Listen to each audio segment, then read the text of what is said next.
Buenas tardes a todas y a todos. Sean bienvenidas y bienvenidos a esta sesión del Seminario en Litigio Estratégico Electoral que imparte la Escuela Judicial Electoral del Tribunal Electoral del Poder Judicial de la Federación y que en esta ocasión tendrá como tema el litigio de nulidades electorales. Nos acompañan el maestro Agustín Sáenz Negrete y la maestra Lucila Eugenia Domínguez, a quien me permito presentar mediante una breve lectura de sus semblanzas curriculares. El maestro Agustín Sáenz Negrete es socio de la firma DPTA, despacho especializado en consultoría y litigio de temas electorales, aspectos constitucionales y diseño de programas empresariales de combate a la corrupción. Egresado de la Facultad de Derecho de la Universidad de Anáhuac, México Sur, maestro en Derecho por la Universidad Nacional Autónoma de México, máster en Valoración Racional de la Prueba con Perspectiva de Género, impartido por la Universidad de Girona, España, y también especialista en Derecho Electoral por la UNAM.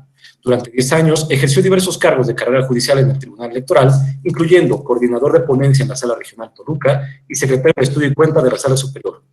Bienvenido, maestro, nos honra su participación. Y la maestra Lucila Eugenia Domínguez Narváez, secretaria de Estudio y Cuenta de la Sala Superior del Tribunal Electoral del Poder Judicial de la Federación. Ella es maestra en Derechos Humanos y Garantías por el Instituto Tecnológico Autónomo de México y maestra en Derecho Electoral por la Escuela Judicial Electoral. Cuenta también con diversas especialidades y diplomados. Durante 17 años ha ocupado varios cargos en el ámbito jurisdiccional, incluyendo los de secretaria de Estudio y Cuenta de la Sala Regional y secretaria de Acuerdos. Bienvenida, maestra. Gracias. Bueno, cedo la palabra al maestro Agustín Sáenz Negrete para su exposición sobre este interesante tema. Por favor, maestro, le escuchamos. Muchísimas gracias al señor moderador. Primero que nada, quiero agradecer al Tribunal Electoral y a la Escuela Judicial Electoral, pues, por la oportunidad de regresar, aunque sea de manera virtual, dadas las circunstancias, al tribunal que considero como mi casa, ¿no? Ya leyeron la semblanza curricular, yo pasé 10 años extraordinarios de mi vida allá en el tribunal, es una institución a la que le tengo un cariño enorme, y pues para mí es un privilegio poder estar aquí analizando estos temas tan interesantes que durante tantos años me tocó vivir pues desde la perspectiva, desde el enfoque del funcionario público, y ahora lo veo desde pues la iniciativa privada, ¿no? Me parece que desde ese sentido, pues me gustaría tratar de aportar un poco las dos visiones de una problemática que es por demás interesante, ¿no? El litigio estratégico en el sistema de nulidades en materia electoral. Y qué mejor regalo, y así lo digo, el poder compartir el foro con Lucy Domínguez, mi querida amiga, con quien coincidí por más de un año allá en la Sala Regional Toluca, Lucy, y la verdad es que desde el día que la conocí tuve certeza absoluta de su profesionalismo, de su dedicación, y creo que es la persona indicada para poder hablar de estos temas, y Lucy, tenemos mucho que aprender de todos, me incluyo yo. Pues sin más me arranco con mi presentación. Brevemente explico que la dividiré en dos apartados. En un primer apartado explicaré en términos generales lo que es el litigio estratégico, desde cómo surge, cómo ha ido evolucionando y su aterrizaje en nuestro país en materias diversas a la electoral.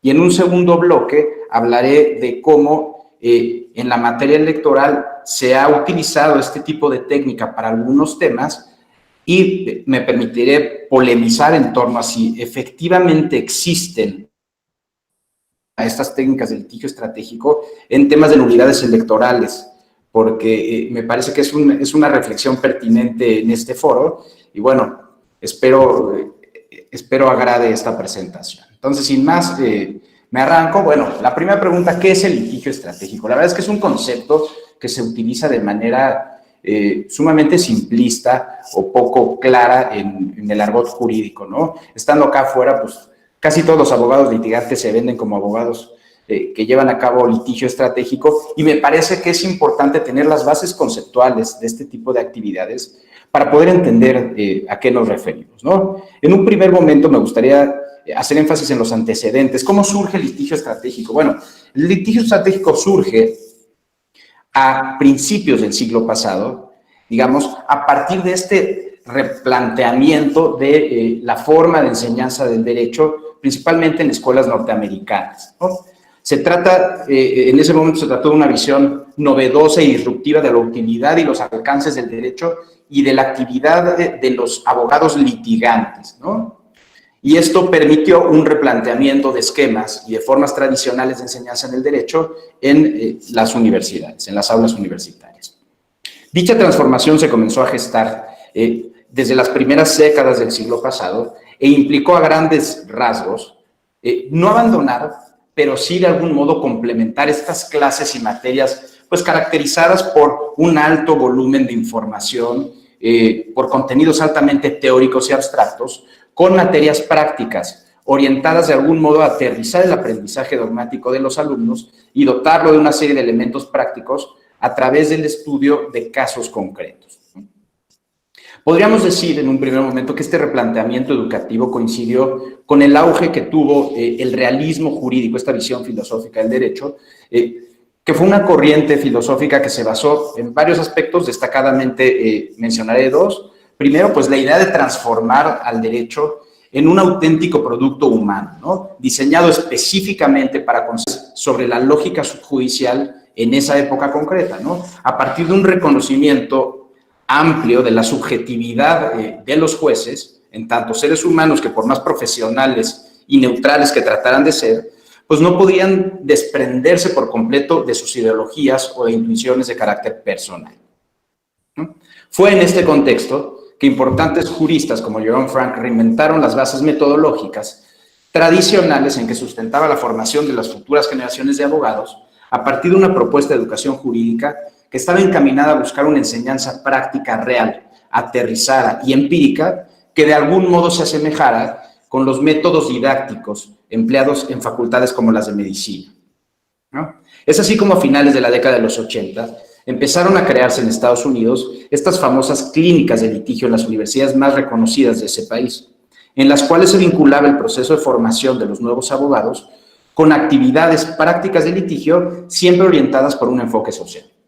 El concepto realmente fue funcional, pues lograba dos objetivos muy claros. Por un lugar, dichas actividades procuraban potenciar la sensibilidad social de los estudiantes y por otra parte, fomentaron su adhesión a los valores inherentes a nuestra profesión, destacadamente a la vocación de servicio social. Los abogados tenemos un compromiso con el Estado de Derecho, que por un lado trasciende la mera observancia de las leyes, de su interpretación y de su utilización, y por otro lado rebasa el seguimiento puntual de los procedimientos y las formas de acceso a los sistemas de impartición de justicia y a los procesos de elaboración normativa.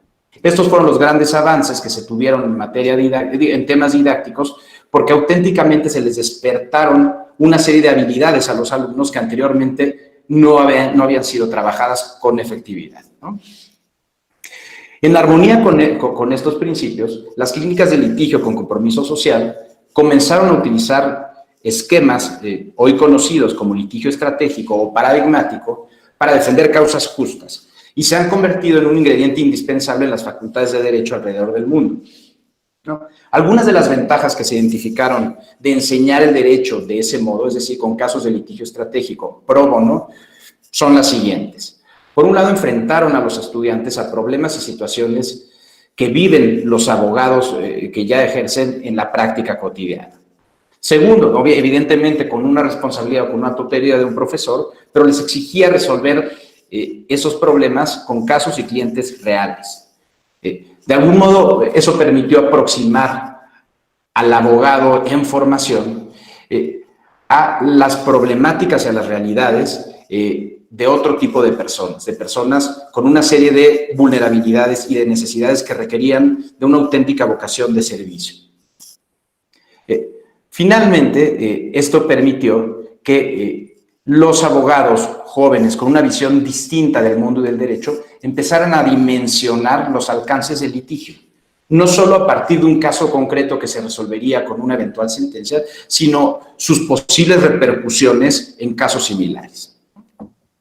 Digamos, ese es el parámetro general de antecedentes en el que empiezan a surgir estas técnicas de litigio estratégico, ¿no? Tomando en cuenta ese parámetro, hay que decir que en la actualidad existen múltiples clínicas de derechos humanos que son espacios de práctica de litigio de interés público y de reflexión jurídica en los que se trabaja todos los días con casos reales de violaciones a derechos humanos. Este es un elemento fundamental para proveer un efectivo acceso a la justicia a víctimas que no tienen acceso a una defensa legal.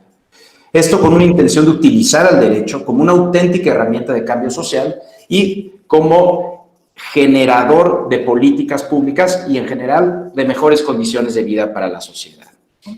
A partir de todo esto, podemos identificar que el litigio estratégico en materia de derechos humanos se compone de 3 elementos fundamentales. Primero, se integra por acciones que tienen su origen en la actividad judicial, es decir, instando a los órganos jurisdiccionales. ¿Por qué se eligen este tipo de canales?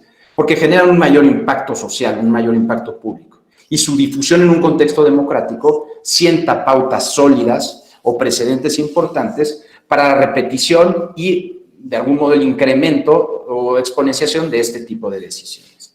Segundo, estas prácticas son encaminadas a garantizar la justiciabilidad de los derechos humanos, ya sea ante instancias nacionales como internacionales. Por ejemplo, hablando de nuestra región, pues se acude frecuentemente, ¿no?, por conducto de estas técnicas, al Sistema Interamericano de Protección de Derechos Humanos.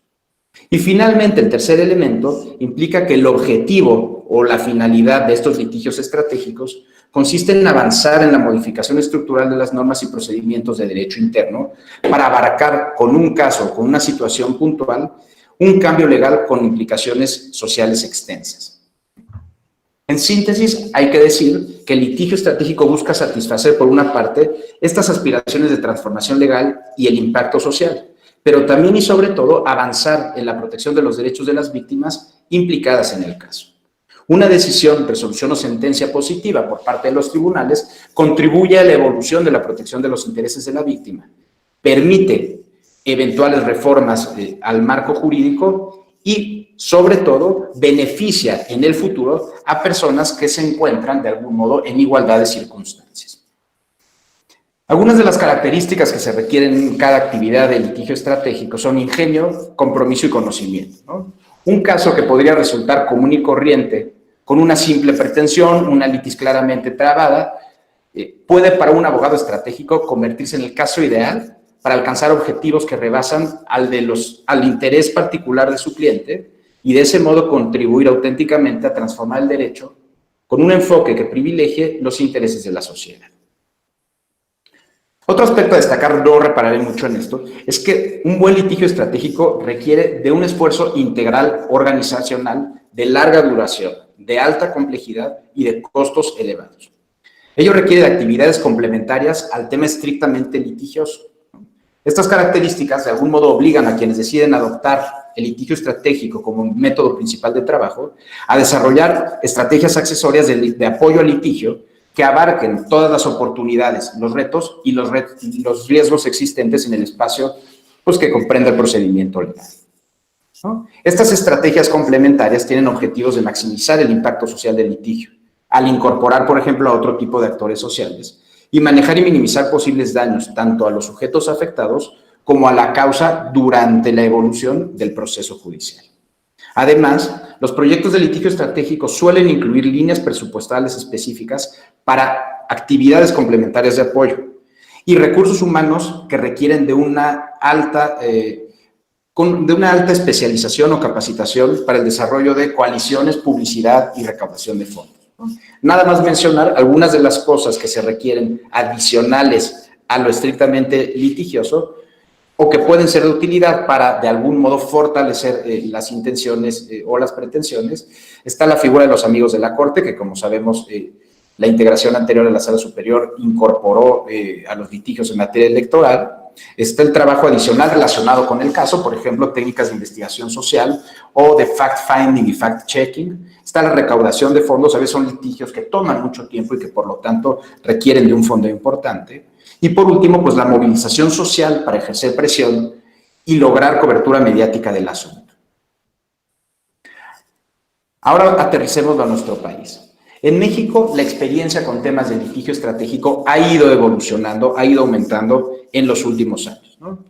A pesar de que en la actualidad son pocas las universidades de nuestro país que cuentan con programas o con clínicas que se dedican a este tipo de actividades, es importante decir que la sociedad civil organizada le ha entrado de lleno a la cultura del litigio estratégico de manera contundente y ha dado resultados que comienzan a reflejarse. pues ha incidido en obtención de sentencias compatibles con los intereses de la sociedad, en criterios jurisprudenciales favorables a derechos humanos. Su participación en foros especializados ha tenido un impacto real y directo en reformas constitucionales y legales, o incluso han trascendido en ajustes o cambios a las políticas públicas. Es decir, hay beneficios tangibles de este tipo de mecanismos, ¿no? Ejemplo de ello son organizaciones como Mexicanos contra la Corrupción o como Transparencia Mexicana, que han utilizado la herramienta de litigio estratégico para obtener avances interesantes en temas como el acceso a la justicia, la protección al medio ambiente, el combate a la corrupción, no solo en el sector público, sino también en el privado, o la transparencia y el acceso a la información pública gubernamental, entre muchos otros. No todo litigio es susceptible de activar estas estrategias o estas técnicas de litigio estratégico. En ese sentido, la doctrina ha identificado al menos 4 circunstancias que se consideran como oportunidades reales y propicias para echar mano de este tipo de técnicas. En primer lugar, se tiene un escenario en el que las buenas leyes son letra muerta. Esto es, cuando el sistema jurídico prevé normas o derechos que se consideran relevantes para el interés público, pero que desafortunadamente no son practicados en los hechos. Es decir, cuando en la vida diaria se actúa como si no existiera el derecho, o peor aún, cuando se actúa en contra de ese derecho. Entonces, el litigio estratégico se convierte en una muy buena herramienta para apropiarse, para apropiar ese objetivo como su finalidad y buscar a través de la intervención judicial que el derecho del que se trate sea realmente observado o incluso revivido. En México, por ejemplo, una de las grandes victorias de la sociedad civil fue el tema del derecho de acceso a la información pública. Este tema que surgió con el famoso Grupo Oaxaca a partir de un grupo de académicos y de periodistas y que eventualmente tuvo un impacto en la primera ley federal en la materia. Y no solo se tuvo la bondad o el beneficio de tener ese primer destello, sino que se le dio seguimiento al tema y hoy, como bien sabemos, el artículo 6º constitucional reconoce como organismo público constitucional al INAI, que es el órgano garante pues del acceso a la información pública gubernamental y de protección de datos personales. El segundo supuesto propicio para estas técnicas es cuando la aplicación del derecho por parte de autoridades o incluso de los propios tribunales resulta incierta o impredecible. El litigio estratégico tiene la bondad de tratar de elevar el grado de seguridad jurídica o de predictibilidad de esas resoluciones y de ese modo eliminar la arbitrariedad y establecer o fijar criterios de interpretación que, además de hacer previsible la respuesta, pues busquen ser lo más favorables para el interés público y orientados por el principio pro persona. Aquí en México tenemos un tema interesante como ejemplo, que es lo relativo a la comunicación del abogado antes de la declaración ministerial de su cliente en procesos penales. Antes de activar estos mecanismos de litigios estratégicos, había una serie de criterios encontrados que no daban certidumbre a los sujetos involucrados. Actualmente, gracias a estas técnicas, los derechos procesales explícitamente se han extendido a las actuaciones efectuadas por la autoridad ministerial y, de hecho, desde 2006, la Suprema Corte de Justicia de la Nación específicamente ha interpretado que no se debe prevenir o impedir la comunicación del inculpado con el abogado antes de su declaración inicial. Todos los litigios previos posibilitaron la fijación de un criterio relevante que no solo dio certeza sobre un tema tan delicado, sino que se acabó impactando en la ley. Tercer supuesto son las restricciones legales para el ejercicio de derechos humanos. Cuando las limitaciones al derecho están estructuralmente inmersas en el propio ordenamiento jurídico, se producen este tipo de escenarios.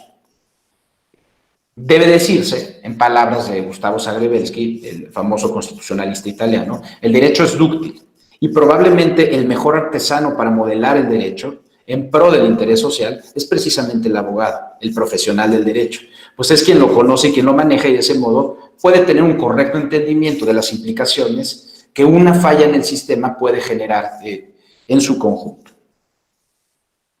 Esto permite al operador jurídico utilizar las propias herramientas legales que el derecho le ofrece para dar efectiva vigencia, por ejemplo, a los derechos humanos.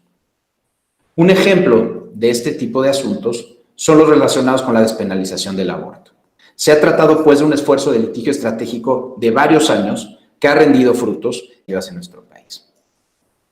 Y por último, la existencia de estándares o de referentes internacionales que pueden de algún modo determinar o influir en el actuar del Estado, ¿no? Una de las características del litigio estratégico de los derechos humanos o del interés público es precisamente su constante referencia al ámbito internacional. Esto responde a dos aspectos esenciales. Primero, como sabemos, los países son susceptibles a la presión derivada de las obligaciones en el ámbito internacional que han contraído, dado que se han comprometido y se han obligado a garantizar en su territorio la vigencia de derechos de interés público. Y segundo, porque hay que decir que el seguimiento de los avances que han logrado los abogados de otros países aporta a todo el gremio. Aprender y compartir oportunamente las estrategias, pues puede decirse que allana el camino. Además, los logros de interés público en un sitio, por su naturaleza, suelen y acaban siendo trasladables a otros. Digamos, esta primera parte para tener muy claro cuál es el concepto de litigio estratégico. Ahora, en un segundo momento, me referiré al litigio estratégico en materia electoral. Si bien es cierto que podemos encontrar algunos ejemplos destacados de casos que evidentemente han sido precedidos por estrategias claras y efectivas, vale la pena decir, de litigio estratégico en materia electoral, me parece que eso atiende a situaciones extraordinarias de excepción, relacionadas con temas sumamente focalizados. Por ejemplo, los derechos de los integrantes de pueblos y comunidades indígenas, la materialización del principio de paridad de género en la postulación de candidaturas a cargos de elección popular, o bien, recientemente, los aspectos relacionados con violencia política de género. Y a propósito de esto, me permito hacer un breve paréntesis para decir que, pues creo que todas las personas que nos dedicamos a esta materia debemos estar al pendiente de lo que resuelven nuestras autoridades electorales sobre estos dos últimos temas que acabo de señalar. El proceso electoral ya iniciado traerá con seguridad cadenas impugnativas muy importantes relacionadas con dos temas que tuvieron como origen precisamente el litigio estratégico.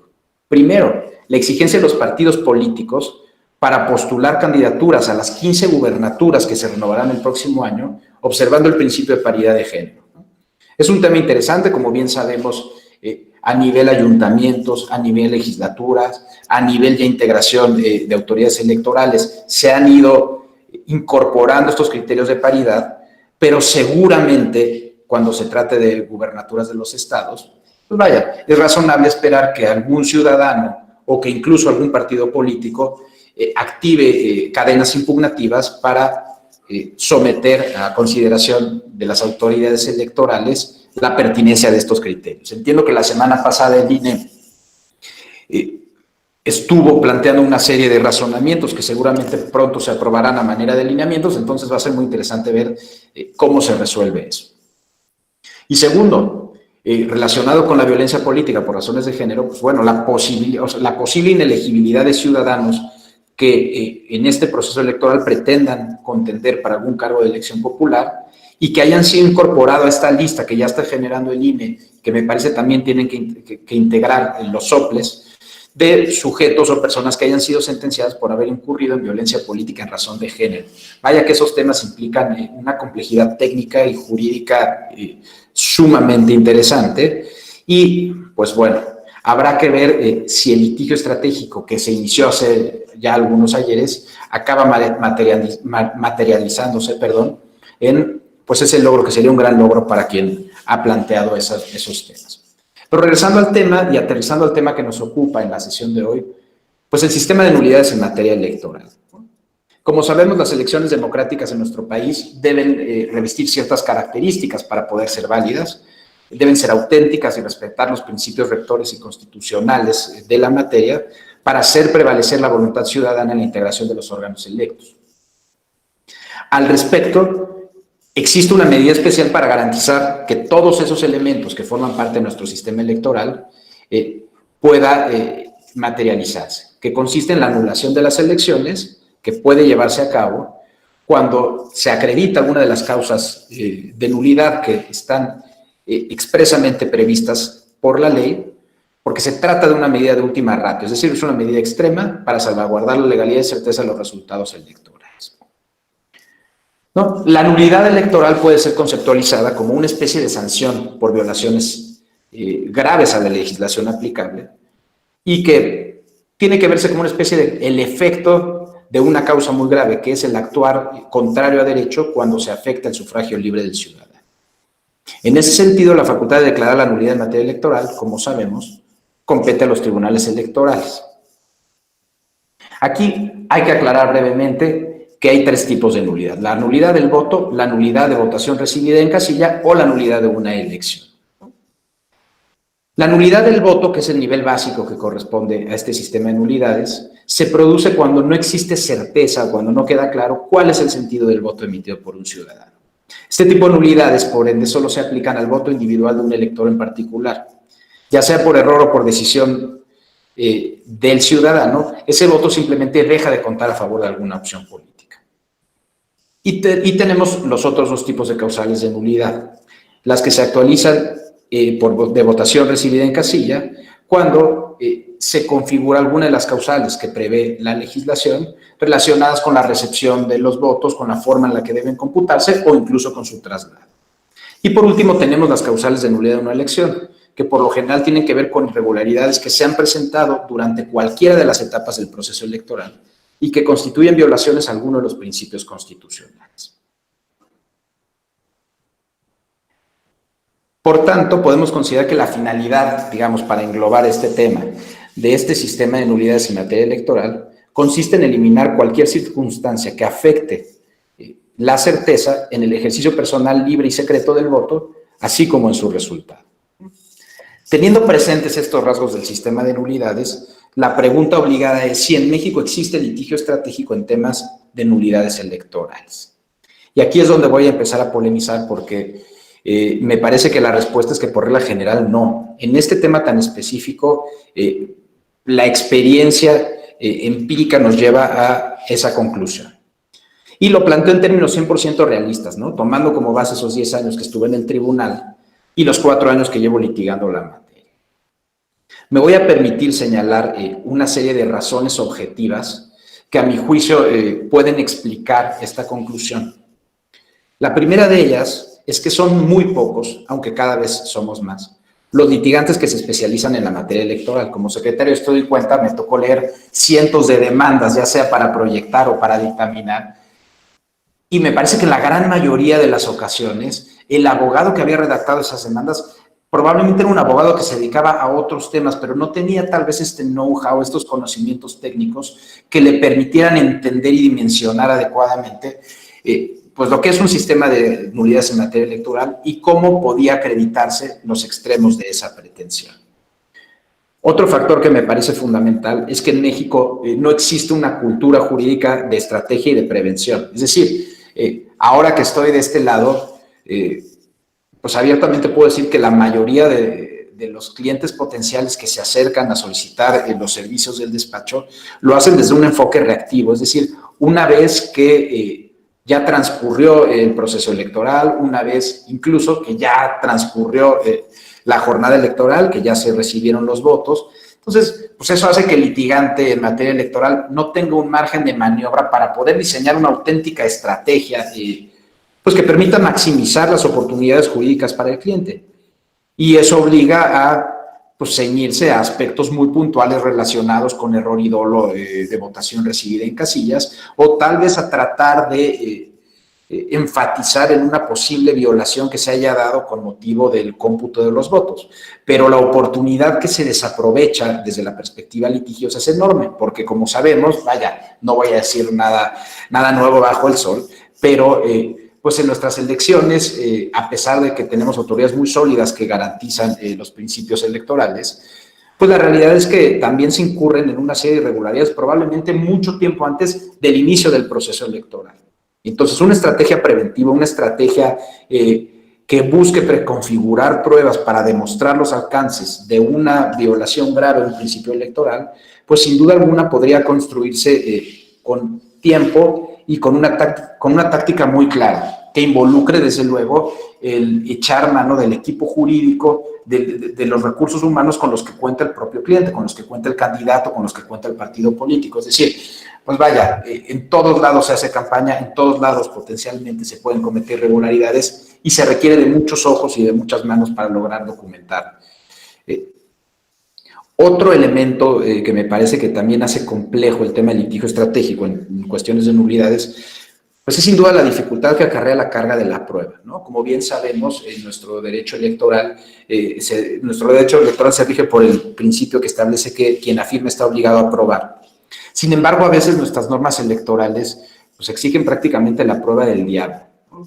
En términos reales, es sumamente difícil conseguir pruebas pertinentes e idóneas que contengan indicios o que incluso contengan evidencia en el sentido de que se están cometiendo infracciones a la materia electoral. Esto, entre otras cosas, implica, por ejemplo, riesgos reales para las personas, pues que casi como kamikazes se avientan a tratar de documentar irregularidades, ¿no? Riesgos para su seguridad, riesgos para su salud, riesgos hasta para sus familias. Digo, tenemos, ahorita recordé el ejemplo de la nulidad de la elección de gobernador de Colima, me parece, en 2016. Bueno, en ese asunto me parece que de manera típica, pues bueno, se allegó al expediente una prueba totalmente pertinente, ¿no? Como recordaremos, en ese asunto se echó mano de programas sociales, ¿no? Beneficios sociales, por conducto de la Secretaría de Desarrollo del Estado de Colima, para condicionar el voto de ciertas personas a favor del candidato que coincidía con el partido en el gobierno. Digo, ahí lo que pasó fue que el Congreso local ya mandó llamar al funcionario público responsable de estas conductas, y el funcionario público reconoció en una sesión pública del Congreso que sí lo había hecho de ese modo. Su alegación era que lo había hecho en días y horas inhábiles, pero vaya, como bien sabemos, eso no mitigó los daños graves que causó a los principios rectores de la materia. Pero digamos, obtener una prueba así es una en un millón, yo diría. Otro tema que también me parece que desde este lado de la moneda se ve es a veces pues la resistencia de algunas autoridades electorales en establecer criterios enérgicos que desincentiven actos que vulneren principios constitucionales. Pongo dos ejemplos muy claros. Este tipo de violaciones al principio de imparcialidad o los actos anticipados de precampaña y campaña, ¿no? Los partidos políticos y los candidatos tienen una tendencia muy peculiar a tratar de estirar la liga lo más posible.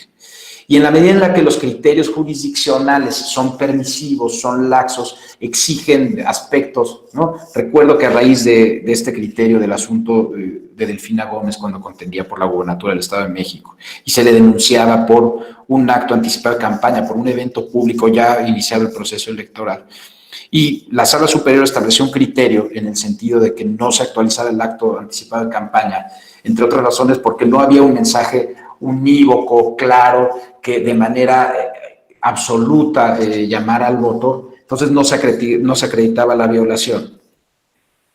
Digo, si vinculamos esto con lo que decía hace unos minutos, pues bueno, si de por sí es complejo conseguir pruebas, cuando uno consigue una prueba sumamente fuerte, una prueba pertinente, y la autoridad jurisdiccional realmente no le da un valor relevante para analizar la validez de una elección, pues bueno, todavía eso genera tal vez un incentivo menor para este tipo de litigios estratégicos.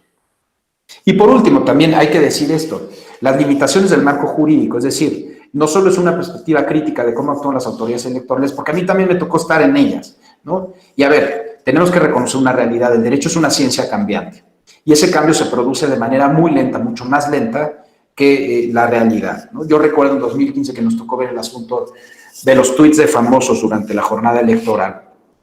Fue la primera vez que, hasta donde yo recuerdo, y no sé si después se han emitido criterios en ese sentido, de ese asunto salieron algunas tesis interesantes. Pero bueno, realmente ese asunto puso en jaque al tribunal, porque incluso algunos de los integrantes del tribunal no entendían bien cómo funcionaban las redes sociales, no entendían muy bien cuál era su dinámica, y el marco jurídico, pues desde luego, no regulaba o no prohibía expresamente ese tipo de conductas, ¿no? A final de cuentas, la razón que se dio para determinar la responsabilidad de los sujetos infractores, incluyendo la culpa en vigilando el Partido Verde, fue que se vulneró una norma que de manera genérica o expresa prohíbe la realización de actos de proselitismo durante la campaña electoral. Pero esto a partir del reconocimiento de uno de esos personajes públicos, de Inés Sáenz, en el sentido de que sí había habido una especie de contacto y de comunicación entre el partido y ella, pidiéndole que publicara ciertos tuits a cambio de una suma de dinero X, ¿no? Pero también, vuelvo a lo mismo, para conseguir ese tipo de pruebas es sumamente complejo, ¿no?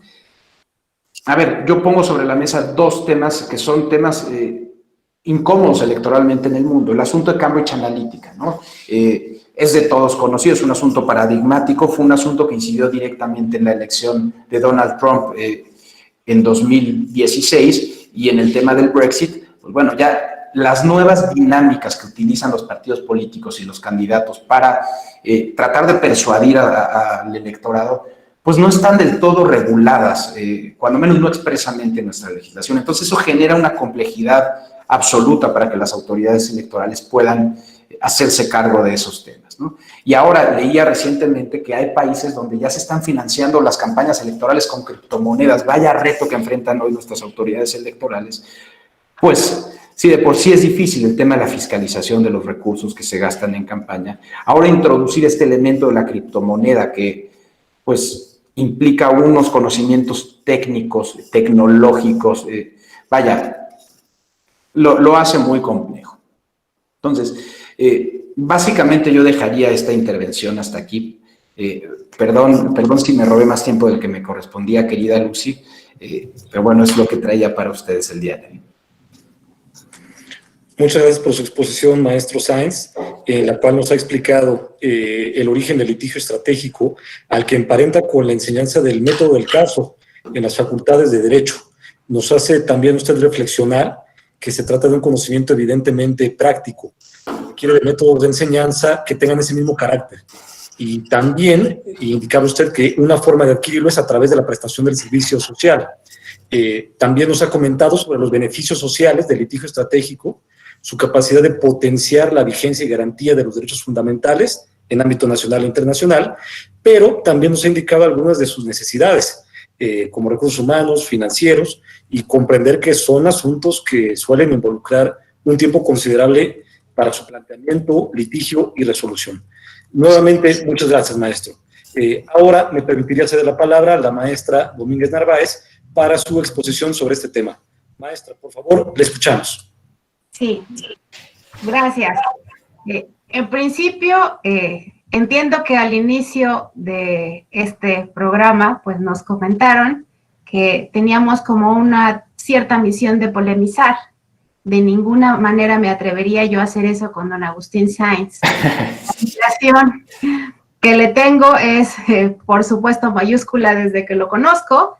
De hecho, cuando vi el cartel dije, qué gusto me va a dar saludarlo. No sabía que ya no estaba en el tribunal. Hace 4 años que yo no estoy en la Sala Toluca y dejé de verlo. Así que, claro que me di a la tarea de buscarlo en el directorio y darme cuenta que su talento anda en otro lado y muy bien por él y muy bien por ellos. En donde esté, sé que su profesionalismo lo respalda. Así que es un gusto volver a saludarte. No, tómate el tiempo que quieras y te estoy escuchando con muchísimo gusto. Bueno, creo que lo que yo voy a decir es más bien complementario con lo que Agustín nos ha hecho favor de exponernos. Además de los antecedentes que nos ha comentado y de las formas tan precisas en que nos ha dicho cómo se desenvuelve el litigio estratégico, a mí me parece que en términos prácticos, el litigio estratégico, como él lo menciona, en materia de nulidades electorales es prácticamente inexistente. Y los dos lo sostenemos porque lo hemos vivido desde el tribunal y ahora este es un magnífico ejercicio justamente de pensar que podemos reunir a litigantes y a personal del tribunal que expliquen cómo es que se da el proceso, ¿no? Cómo es que se da el procedimiento judicial en materia electoral. Y claro está, justo la complementariedad que se da entre quien expone y quien resuelve. Y me parece que ahí las dos partes somos muy responsables del litigio estratégico. Somos del todo complementarios. En ese sentido, en materia electoral, como en muchas otras materias, pero en esta, por supuesto, el tribunal no actúa de oficio. Necesitamos quien inste y quien dé planteamientos precisos que se puedan abordar. Esa es la responsabilidad del litigante. Ahora, de ahí exigirle que tenga una intención altruista de dejar un legado sobre un criterio, pues qué bueno que lo haga, pero ¿por qué tendríamos que exigirle ese punto?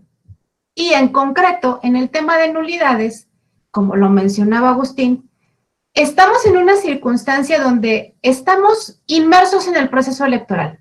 Y todos ustedes saben, y si no cualquiera que trabaje en una institución electoral, ya sea administrativa o judicial, tendrá que decirles que es de lo más cansado que hay, de lo más rápido que se tiene que actuar. Y esa circunstancia hace que tanto para los litigantes como para la autoridad electoral, los tiempos sean muy cortos. Entonces, esa dificultad se tiene para plantear un litigio estratégico. Pero además de todo, en el caso de las nulidades, se trata de resolver lo que en esta elección sucedió y después de que ya sucedió, generalmente. Entonces, la intención de quien plantea una nulidad electoral es, una, resarcir lo que considera que estuvo mal y en distinto sentido, generar la nulidad para volver a participar y esta vez tener una oportunidad donde gane. Es decir, generalmente quien plantea la nulidad de manera obvia es quien perdió la elección. Entonces, su interés es generar la nulidad para tener una nueva oportunidad de participar y en condiciones en que le favorezca, ¿no? Esa es su intención. ¿Por qué tendríamos que pedirle que haga un planteamiento que sea un legado jurisprudencial para los distintos participantes? La verdad es que no tenemos por qué exigírselo. La materia de las nulidades se constriñe a eso. Digo, se constriñe es una palabra mal usada, porque nulidades es la historia de todos los tribunales electorales, ¿no? Digamos que de ahí partió. La calificación de la elección es la actividad esencial de los tribunales electorales. Y la calificación de la elección implica en la médula el tema de las nulidades. Entonces es la historia de los tribunales, las nulidades. Pero bueno, es con ese sentido. Entonces difícilmente vamos a encontrar en el tema de nulidades alguien que quiera hacer un planteamiento para el beneficio del resto y para generar un criterio jurídico que de aquí en adelante pueda generar un beneficio social. Eso no es tan real.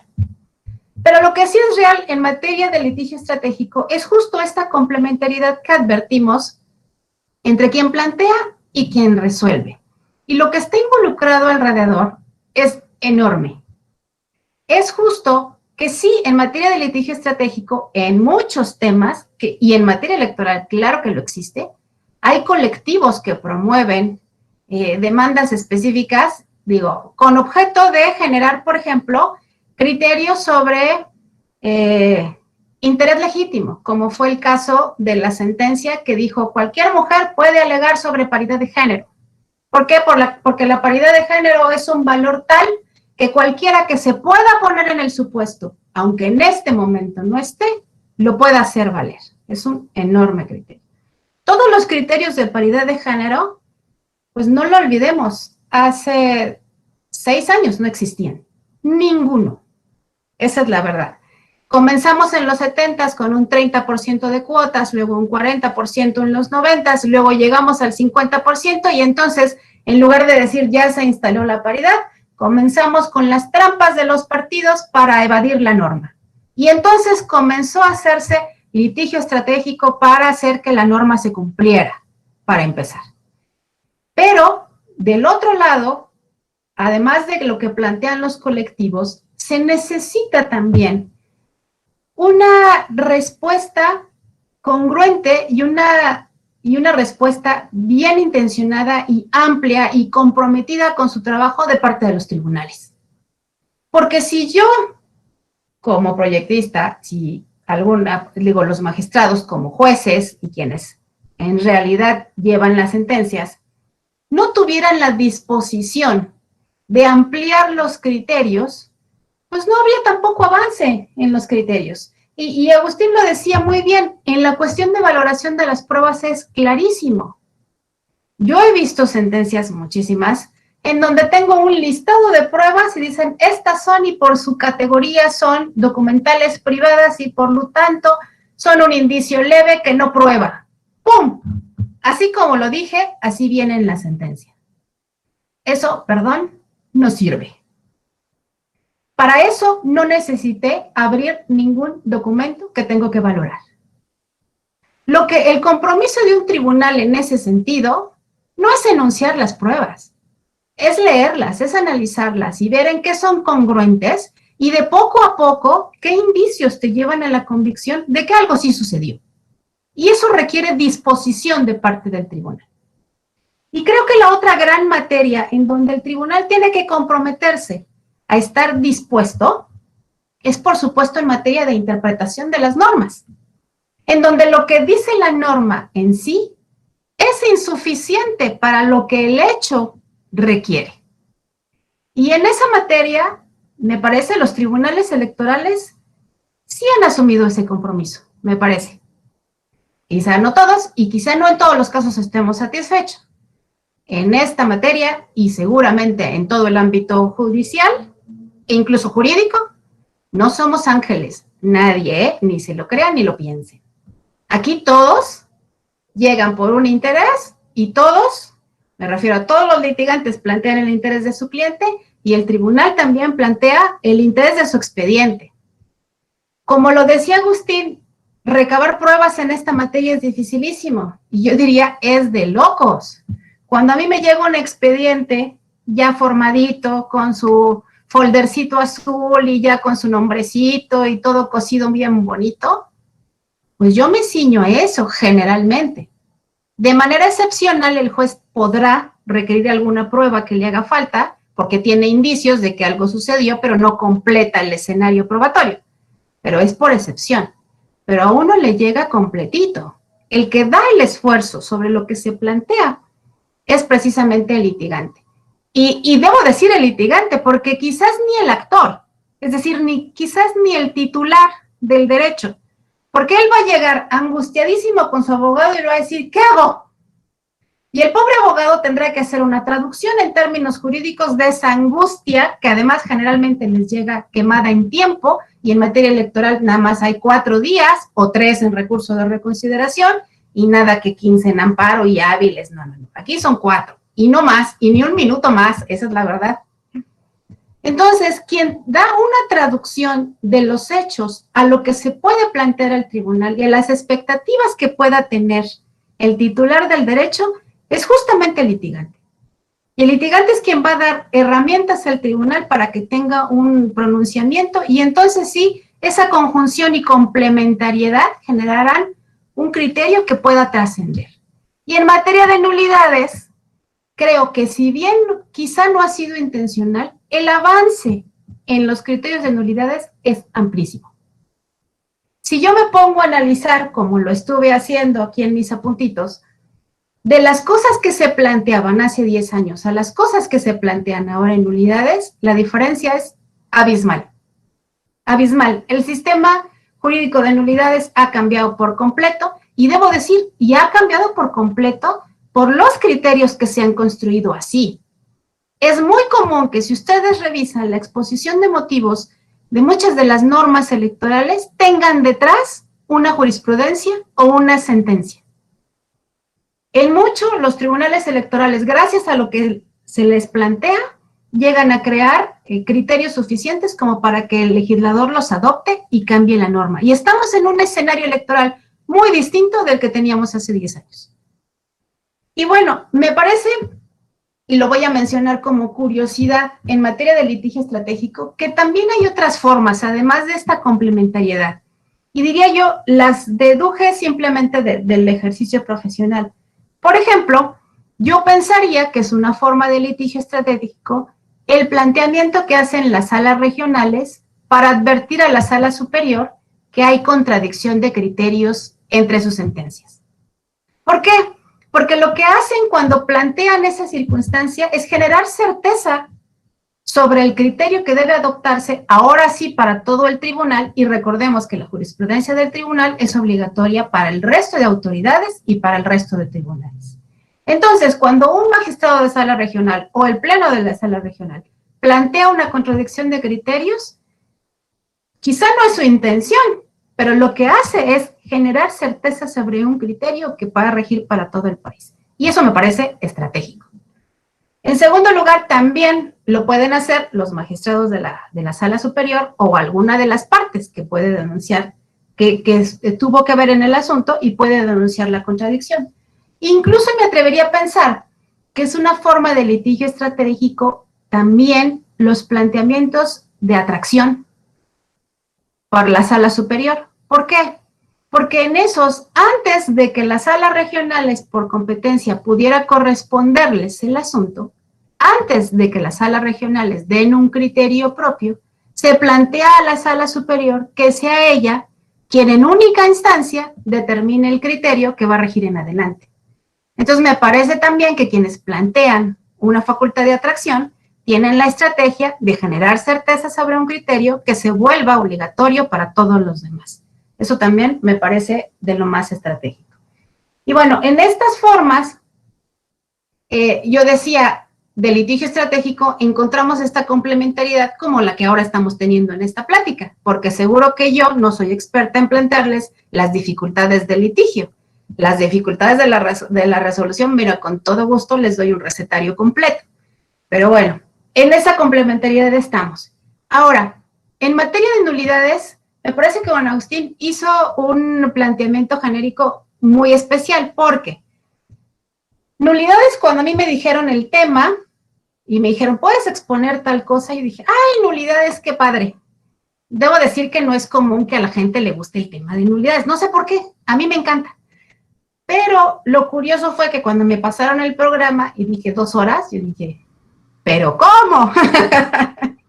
¿Cómo alguien quiere saber de nulidades en 2 horas? ¿No? De nulidades electorales que parten del derecho administrativo en parte, que tienen en esencia el derecho civil, pero que las mezclamos en la licuadora con todo el litigio electoral y ¡boom! Sacamos esto que le llamamos nulidades electorales. Pero don Agustín nos dio muy buen inicio en decirnos qué se puede anular: el voto, la votación o la elección.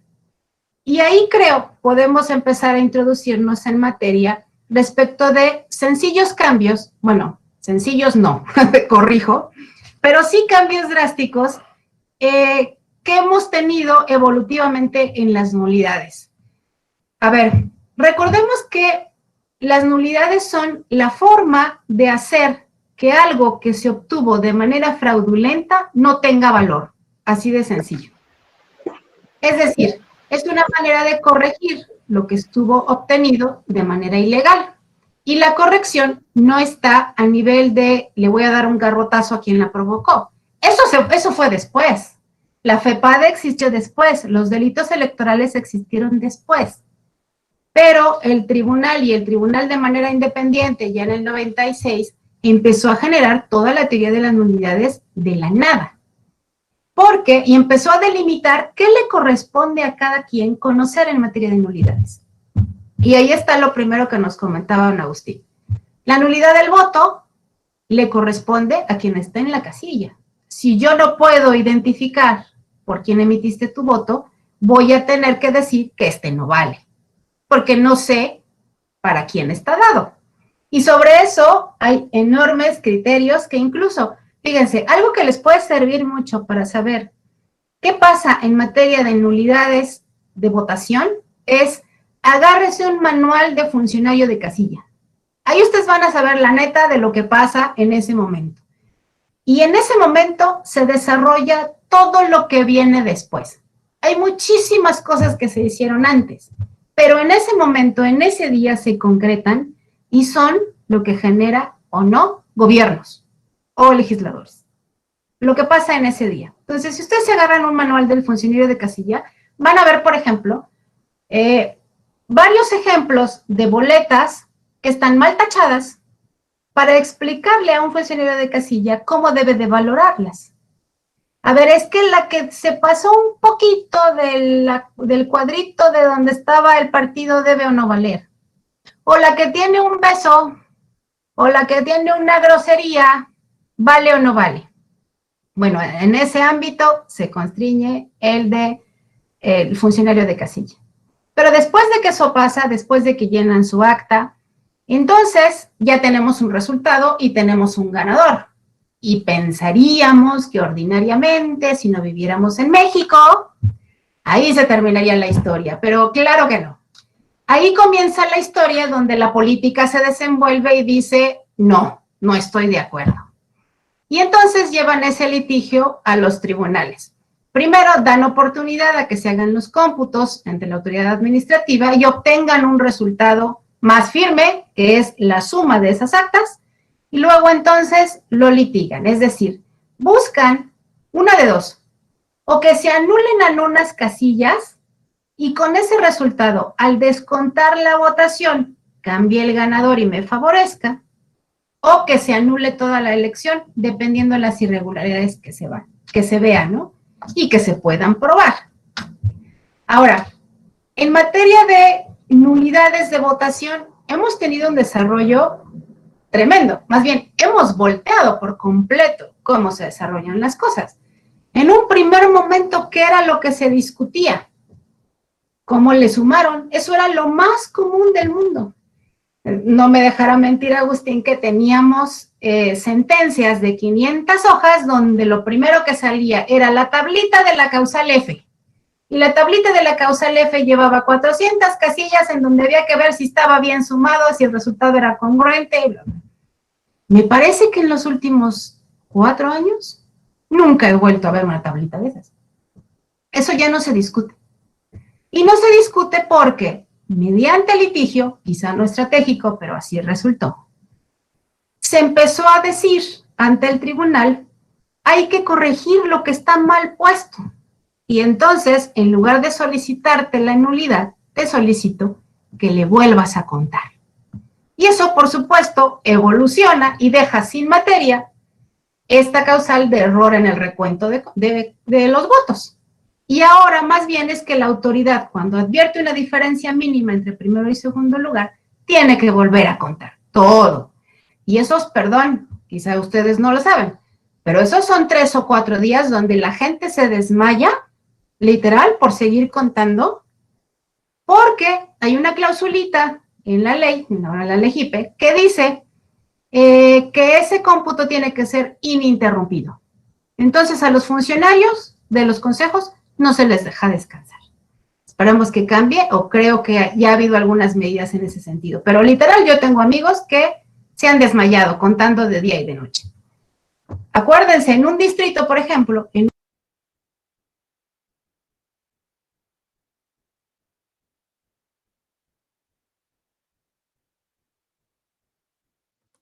Perdón, si podemos esperar un minuto, maestra, no le estamos escuchando. Vamos a intentar restablecer su micrófono.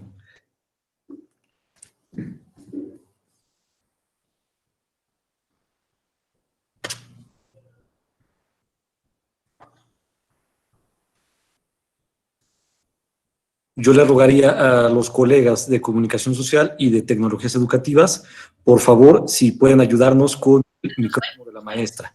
Maestra Lucila, por favor, ¿puede activar su micrófono? Se pone en la pantalla del Meet y baja el cursor y se le va a activar una barrita blanca. El micrófono lo tiene del lado izquierdo. ¿ahí se escucha? Ya. Ya, perfecto, maestra, lo escuchamos. Eso se llama censura. Censura tecnológica, no es cierto. Déjenme, les reporto que ya está. Bueno, decía yo, ese tipo de casos en donde el error era la suma, en donde el error era no haber llenado el acta correspondiente como tenía que ser, lo superamos. Ahora los volvemos a contar y eso ya quedó atrás. Ahora, ¿qué vemos entonces ahora? ¿Qué es lo interesante y lo bonito para quienes nos gusta el masoquismo de los casos de ahora? Justamente la nulidad de elecciones, en donde no nada más decimos hay que descontar votos y volver a hacer un resultado. Lo que más ahora vemos y lo que es cada vez más complicado es anular una elección o no anular una elección. Y en eso, bueno, hay un montón de criterios que han evolucionado. Porque una sí por los planteamientos de las partes, otra porque las realidades son distintas, 3 porque las normas cambiaron muchísimo, y ahora aquello que en algún momento se alegó, yo les decía, el recuento o el nuevo escrutinio y cómputo, ¿de dónde se originó? no se les olvide, voto por voto, casilla por casilla. Fue un reclamo político, no fue un reclamo jurídico. Y debo decirlo así, porque si bien en ese recurso de la elección presidencial estaba planteado, la verdad es que el planteamiento en los medios fue mejor que el planteamiento en la demanda. Entonces, no era tan jurídico, pero sí era muy político. Bueno, entonces, ese escenario cambió y se cambió la norma para que ahora quien crea que tiene una diferencia menor pueda pedirle a la autoridad que vuelva a contar y esas diferencias se pulan, ¿no? Y tengamos un resultado más cierto que antes. ¿Qué otra cosa ha cambiado muchísimo en materia de nulidades? Bueno, tenemos completamente volteado, creo, en materia de nulidades las causales que tienen que ver con la violación a principios constitucionales. Una, esa no existía y se generó en el 2000 con la dichosa nulidad abstracta, en donde, sin existir una causa, la Sala Superior determinó que había que anular la elección del gobernador de Tabasco porque era evidente que el uso de medios de comunicación estaba totalmente en favor de un candidato en relación al otro, entre otras violaciones. Pero bueno, nadie había dicho, porque resulta que en la legislación de Tabasco no había causas de nulidad de la elección de gobernador, que podía hacerse sin algún supuesto legal. Y el tribunal dijo, pero bueno, si el principio de equidad está violado y el principio de equidad implica que todos competimos en las mismas circunstancias y eso no se dio, ¿por qué le voy a dar valor a una elección que no cumple con ese principio básico? Y adiós. Después, claro, al legislador no le gustó y entonces en la Constitución pusieron una clausulita que dice, el tribunal solo podrá anular por las causas expresamente previstas.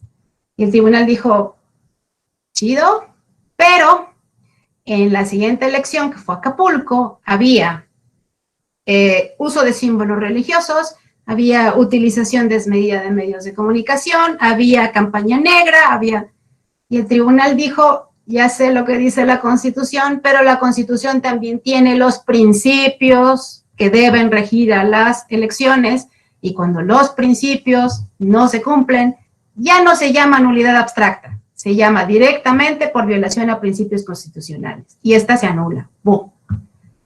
Y entonces, esa serie de candados, insisto, por disposición de que el tribunal tutele un poco más allá de la literalidad de la norma, gracias a los planteamientos de las partes, genera ese tipo de estrategias que se convierten en normas, ¿no?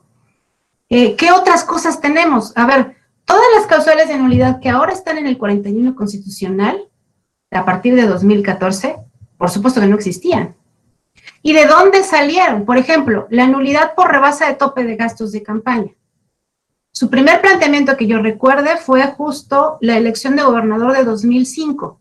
Entonces dijo, el candidato excedió por mucho el tope de gastos. Y la respuesta del tribunal local dijo, pero el INE no me ha dado información sobre cuánto gastaron o no, porque al INE le toca fiscalizar y yo no tengo el informe de gastos, entonces no me puedo pronunciar. La Sala Superior le dijo, a ver, una cosa es que no tengas el informe condensado y otra cosa es que me digas que no tienes pruebas. Las que tienes, analízalas y determina lo que tengas que determinar. Si en tus pruebas hay algún indicio de eso, determina lo que las pruebas te digan. Curiosamente, esa elección de 2005, no les falte memoria, ¿de quién fue? Les recuerdo, nuestro expresidente de la República, Enrique Peña Nieto. Fue el primer planteamiento respecto al rebase de topes, pero de ahí pues hubo un desatar, digamos, el litigio en esa materia, porque aunque no es claro decir, sin el supuesto normativo, ¿por qué un tribunal habría de anularlo por esa causa? Nuevamente regresemos a la esencia. ¿Qué se tutela con un tope de gastos?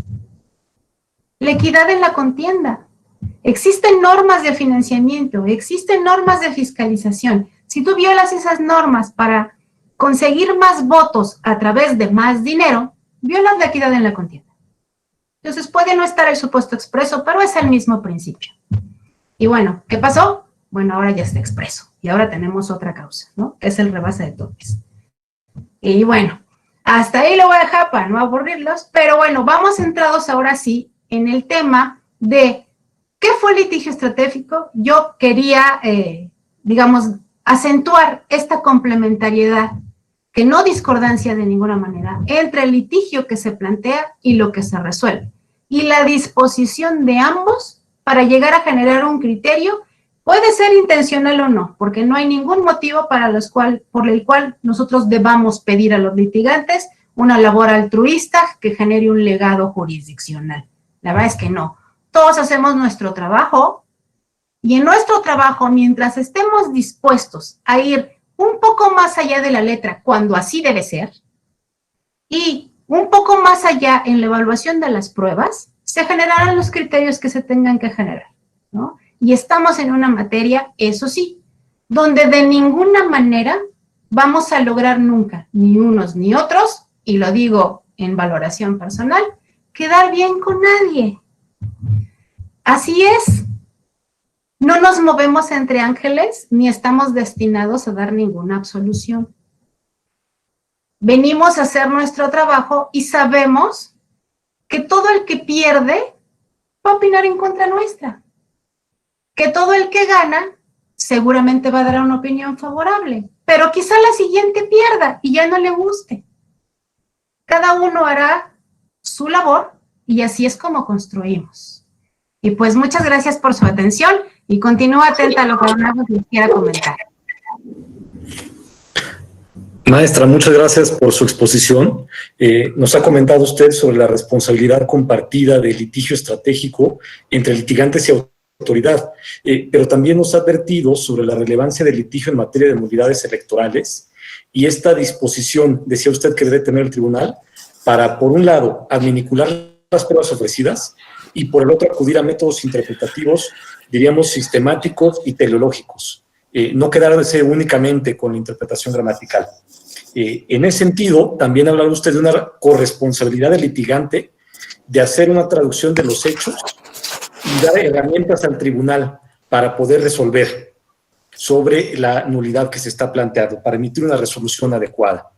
Reflexionó usted sobre el avance del sistema de nulidades, producto de la labor jurisdiccional, y en ese sentido nos propuso observar a la contradicción de tesis y el ejercicio de la facultad de atracción de la sala superior como vías de litigio estratégico, porque señalaba, nos ayudan a generar certeza sobre los criterios y claridad sobre la interpretación.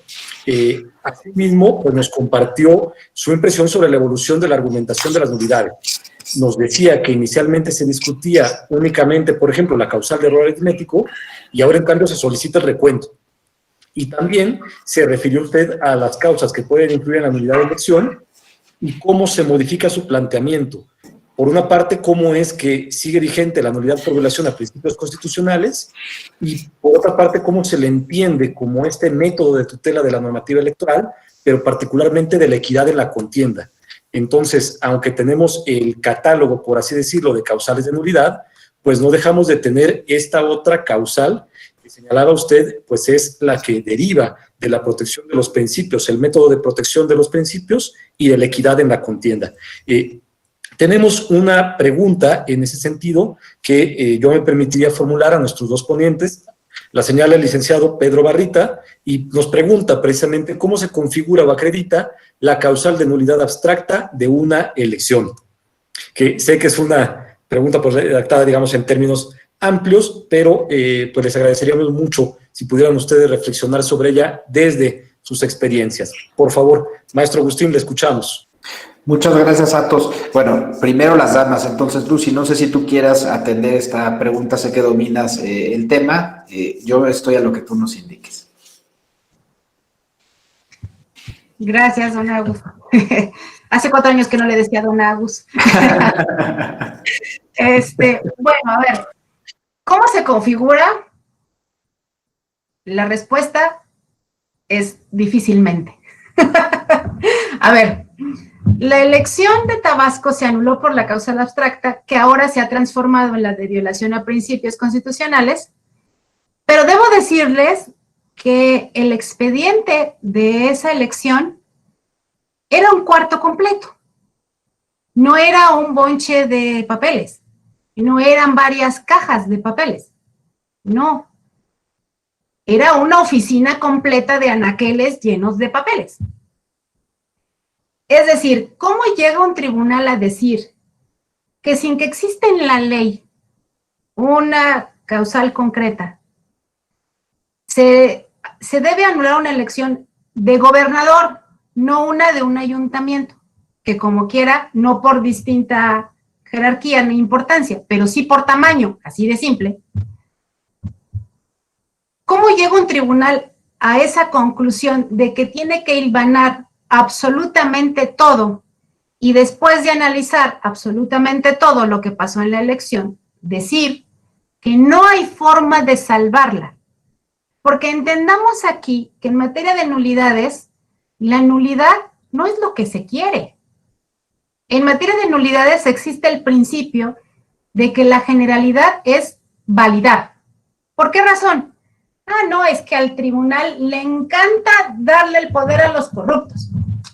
Es que al tribunal le gusta decidir quién debe de gobernar y dejar al elector en segundo plano. No. Ese argumento, digamos, es muy sencillo de debatir porque existe la regla en materia de nulidades que dice que la nulidad es la sanción última. Lo genérico es que no se debe anular, porque no se trata de algo voluntario, se trata de una excepción. Lo que la nulidad tutela es solamente en los casos en donde no puede salvarse la elección, porque no hay forma de saber quién hubiera ganado si ese factor de ilegalidad no hubiera existido. Solo en ese caso, un tribunal debe anular una elección. Por eso existe el principio de determinancia, que es tan debatido. En primera, porque la determinancia como palabra ni existe. Pero bueno, quiere decir que solamente en el caso de una trascendencia tal es que puede anularse una elección. ¿Y por qué? O sea, ¿por qué la gente, digamos, es muy común que se diga, pero si ya están viendo lo que está mal y lo que se hizo de manera ilegal, ¿por qué no anulan?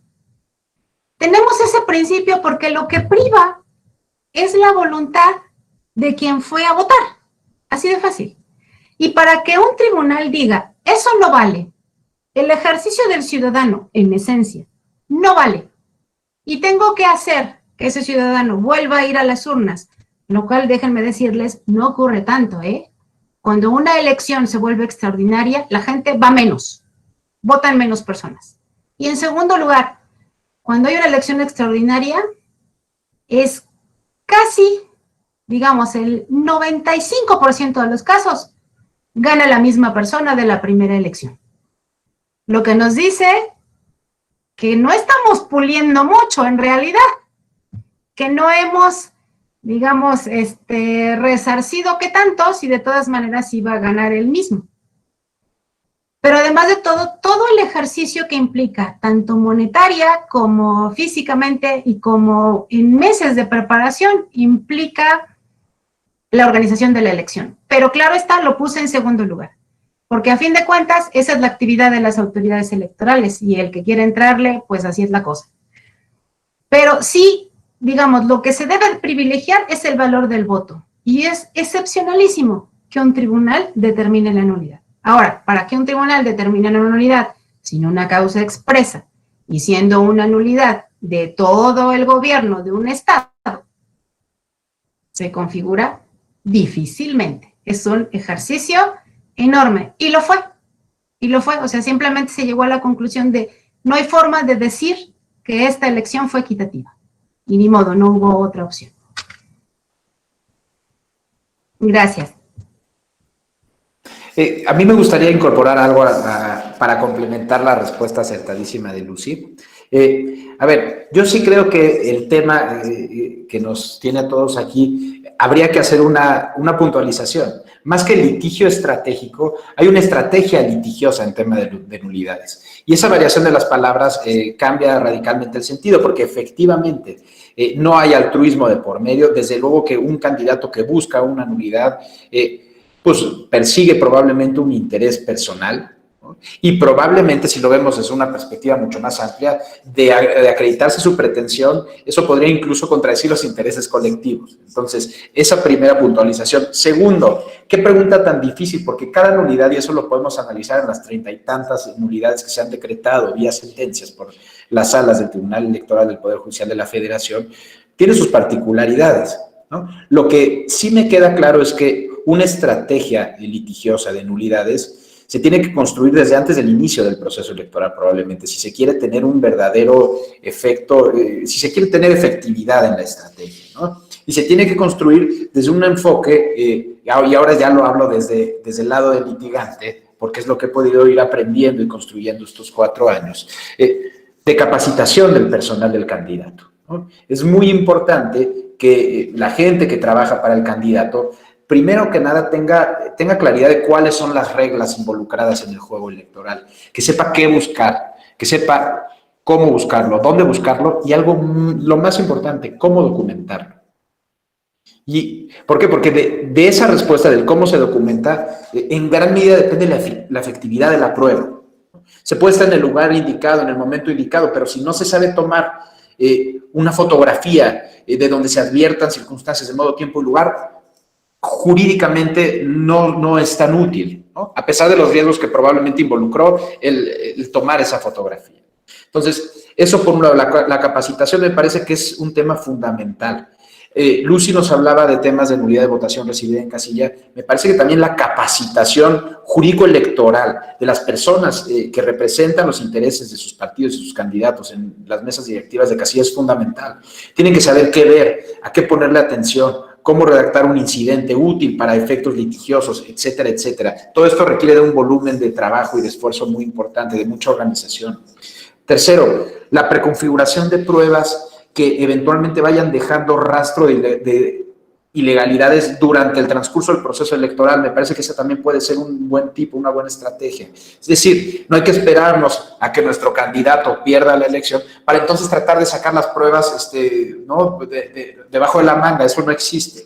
Lo que hay que hacer hay que saber identificar qué es lo que estamos buscando, saber documentarlo, activar las denuncias que generen procedimientos administrativos sancionadores ante las autoridades competentes e ir generando resoluciones que dejen testigo de las irregularidades que se van cometiendo durante el proceso electoral.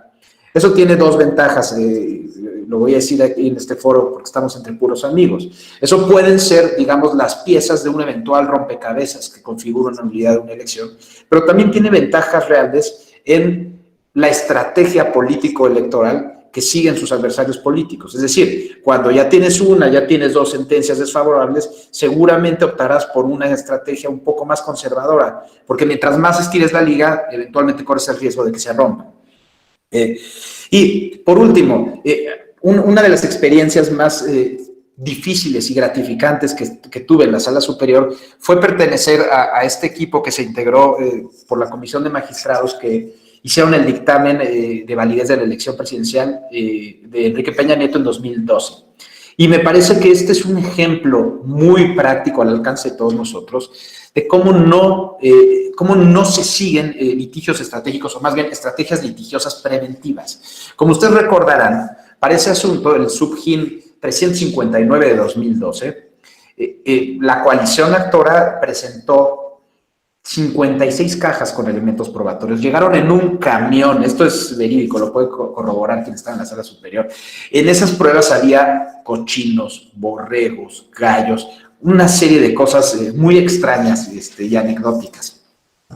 Pero lo relevante para esto es que realmente todas esas pruebas se fueron recabando a partir de un evento que se denominó Expo Pruebas o una cosa así, en el World Trade Center, me parece, o no me acuerdo dónde, pero que toda la gente iba llevando las supuestas pruebas que acreditaban los extremos de la nulidad de elección. De esas 56 pruebas, a mí me tocó imponerme directamente de todas ellas porque tuve, no sé si es fortuna o la pesadilla de hacer la relación de pruebas, imagínense ustedes. Fueron semanas para hacer esa relación de pruebas. Y realmente les puedo decir que de las 56 cajas, tal vez había una caja que contenía pruebas jurídicamente relevantes. Todo lo demás eran artículos promocionales de otras candidaturas en otros años, fotografías inconexas, etcétera, etcétera, etcétera. Entonces, ¿a qué voy con esto? Para demostrar una nulidad por violación a principios constitucionales, pues realmente el volumen del acervo probatorio que uno ofrezca no es un dato relevante. Lo relevante más bien es la calidad de los elementos probatorios que se ofrecen y también la vinculación que esos elementos tengan en pues, demostrar violaciones graves que incidan de manera directa en principios constitucionales cuya vigencia se requiere para validar una elección y que, como bien señaló Lucy, pues sí genera una duda real de qué hubiera pasado, quién hubiera ganado de no haberse acreditado esa infracción. Entonces, toda esta parte de construcción estratégica de una demanda es fundamental también porque, a ver, hay que ser empáticos. Yo estuve 10 años en el tribunal, no les voy a mentir. Hay veces que uno tiene que leer 5 veces una demanda para tratar de entender qué es lo que quiere el actor. Es algo impresionante. Entonces, pues de algún modo, quienes estamos del lado del litigio, podemos hacer un esfuerzo por hacer demandas claras, por hacer demandas cortas, por hacer demandas sin paja y por hacer demandas que auténticamente le den elementos útiles al juzgador y a los secretarios del juzgador para que entiendan qué es lo que queremos y cómo pretendemos acreditarlo. Eso sería cuanto por el momento. Muchas gracias a ambos ponentes. Tenemos una segunda pregunta que plantea el licenciado Sergio Eduardo Moreno acerca de la nulidad de elección por violaciones a la cadena de custodia y si esta podría considerarse como litigio estratégico. Maestra, por favor, la escuchamos.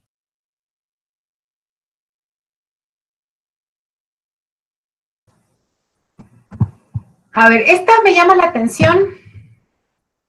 Tengo que contestar lo más sinceramente posible y es no sé. No sé si se planteó como estrategia. Lo que sí sé es que es parte justamente de lo que ha cambiado en materia de nulidades. Y debo decir que desafortunadamente. Porque justamente, ¿qué se tutelaba con el hecho de la custodia de los paquetes electorales? O sea, a ver, estamos hablando de un sistema electoral de México, no de otro, en donde en los años 40 llegaba una persona con una metralleta, se llevaba los paquetes y reportaba cuál iba a ser el resultado, si es que era necesario, porque quizás ni era necesario, ¿no? Pero bueno, si era necesario, pues así se decidían las cosas. Y partimos de un sistema en donde no tenemos la confianza de los votantes. Hagámosle como le hagamos, eso es muy curioso.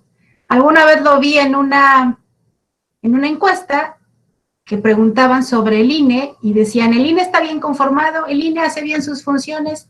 Y las respuestas eran sí. Y la última pregunta era, ¿y usted confía en el INE? No. Pues no sé cómo, pero había una desvinculación entre se hacen las cosas bien, pero yo de todas maneras no le creo. Bueno, en ese sistema estamos. Entonces, la causa de nulidad era una causa de nulidad de votación recibida en casilla, que tutelaba el hecho de que cerrada la votación, las personas, los representantes de partido, los funcionarios de la mesa directiva se reunían para hacer el cómputo. Después de llenar las actas, se pegaban en el portafolito, que es el paquete electoral, ponías el acta encima y la otra adentro, le dabas una vueltecita a los votos nulos y a todos los demás y les ponías una liguita y vámonos todos al paquete, luego cerrabas el paquete con cinta plateada y le ponías las firmas de los representantes para que nadie los abriera y luego el presidente de la mesa directiva de casilla llevaba el paquete con algún acompañante también a la autoridad electoral. Y para que fuera incluso más cerca o más fácil, la autoridad electoral puso módulos para que fuera más cercano y pudieran entregarlos ahí. Y normalmente cuando llegaban ahí, era decir, ya todo se cumplió, aquí ya no va a haber problemas. Y cuando yo empiezo a ver asuntos sobre la violación a la cadena de custodia de paquetes electorales, francamente dije, ¿y en qué momento perdimos la congruencia con lo que normalmente era? Es decir, lo que nos daba confianza era el paquete ya no anda en ningún lado, está con la autoridad. Y la autoridad tiene un convenio con el Ejército y con la PFP de resguardo de instalaciones y tiene la obligación de que los representantes de los partidos estén al momento en que los paquetes entran a la bodega y que la bodega no se vuelva a abrir nunca jamás en la vida hasta que esté validada la elección. ¿En qué momento perdimos esa confianza? No, la verdad es que no lo sé. Es más, o sea, la verdad es que me llama muchísimo la atención. Yo no sé si es estratégico o no, o si se refieran a pensar que existe, digamos, una intención de hacer pensar que la autoridad está actuando fuera de la legalidad con ese señalamiento. Y claro está, estoy enterada de los casos en que eso se ha dado. Tenemos presente, por supuesto, el caso Monterrey, que llevó a la nulidad de la elección con una diferencia del 0.89% de votación, o el caso de Puebla, donde no llevó a la nulidad de la elección, en donde hubo muchas irregularidades acreditadas para algunos posteriores a la elección que tenían que ver con que la autoridad estuvo abriendo de manera indiscriminada la bodega. Este es un punto de vista personal. Para mí lo que pasa después de la elección, desde mi punto de vista de valoración probatoria, tiene menos valor que lo que pasa durante la elección. Y voy a explicar por qué. Porque se trata de medios de corroborar el resultado, no de generar el resultado. Es decir, cuando llegas a que el paquete ya está dentro, ordinariamente no lo vas a volver a usar. ¿Ya tienes un acta? Bueno, no tienes una. Tienes un acta original, más una copia, que es la de los funcionarios de casilla, más la sábana que se pega en la casilla, más el resultado que en el momento justo se manda incluso por teléfono al Consejo Municipal, Distrital o al que corresponda, con o algunos casos la fotografía que se envía a su coordinador municipal o distrital con los resultados, y ahora incluso en la elección anterior se hizo un cuadernillo en donde como primer ensayo, antes de pasarlo al acta, ya estaban ahí puestos los resultados y luego ya en limpio se pasaban al acta. Y luego de que ya el paquete llegó, lo primero que hace la autoridad es sacar el acta que está afuera, que está encima, para poder hacer el cómputo y la resguarda. ¿En qué momento para obtener el resultado y un resultado cierto vuelves a tocar el paquete? Ordinariamente no. Entonces no lo vas a necesitar porque ya tienes un resultado cierto. Lo que pase después es, en un caso emergente, que también sucede, claro, cuando queman un consejo municipal y ahí se fueron las actas, vas a necesitar otro elemento para volver a extraer el resultado, que es un caso extremísimo y excepcional. Es decir, para mí, existe un mayor valor en lo que se obtuvo antes de manera inmediata que en lo que se obtuvo como medio de verificación a través de los paquetes electorales. Ahora, en mi experiencia, ¿cuándo es que una autoridad vuelve a abrir la bodega? No es usual, pero ¿es siempre irregular? Desde mi perspectiva, no. ¿Cuándo una autoridad vuelve a la bodega para sacar algo del paquete electoral? Y me refiero, por ejemplo, ¿a qué hay en el paquete? Están los listados nominales que se usaron el día de la jornada. Están propiamente los votos si hay que hacer un recuento. Ahora, tengamos en cuenta esta circunstancia que antes no existía. El recuento implica nuevamente tocar el paquete después de la elección, lo que antes no se daba. Pero bueno, normalmente lo que pasaba cuando una autoridad volvía a tocar el paquete era porque el tribunal le requirió una prueba. Y entonces éramos nosotros los que le obligábamos a la autoridad a volver a recurrir a esa fuente primaria. Lo que sería incorrecto en ese caso es no levantar un acta de decir, a requerimiento del tribunal en el expediente fulano de tal, volvía al paquete electoral para extraer tal cosa, la cual anexó y le envió al tribunal. Esos eran los únicos casos en que eso sucedía.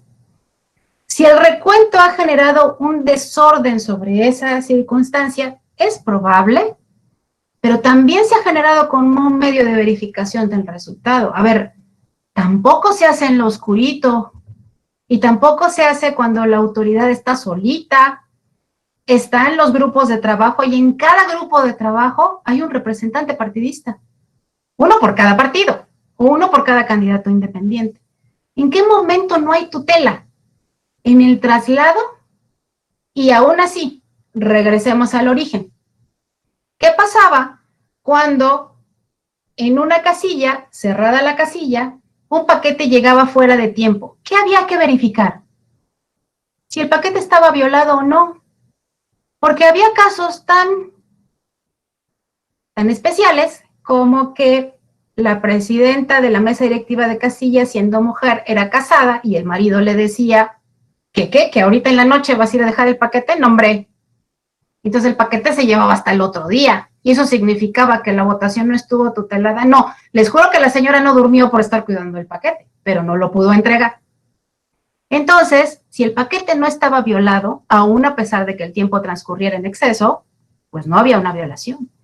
Y eso, creo, es lo que hay que considerar hasta ese punto. Si seguimos tomando en cuenta que la nulidad es la excepción porque implica restarle valor al ejercicio ciudadano que depositó su confianza y su voluntad en alguna opción política, tenemos que buscar si es real o no es real que existió tal violación.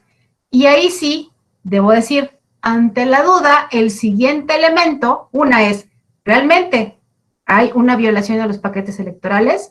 Esa violación implica que ya no tenga el resultado cierto a pesar de los pasos anteriores. Y en tercer lugar, ¿y realmente no sé quién ganó? O sea, si yo quitara todos esos paquetes, si yo quitara aún todas esas actas, ¿seguiría ganando el mismo, sí o no? Entonces, hasta que termine de hacer todo ese ejercicio, yo te puedo decir si eso es eficaz o no. Ahora, ¿qué es irregular? La violación de la cadena de custodia, eso por supuesto que no lo voy a negar. Y es extremo y es desafortunado pensar que una autoridad ha regresado a una práctica de esa naturaleza.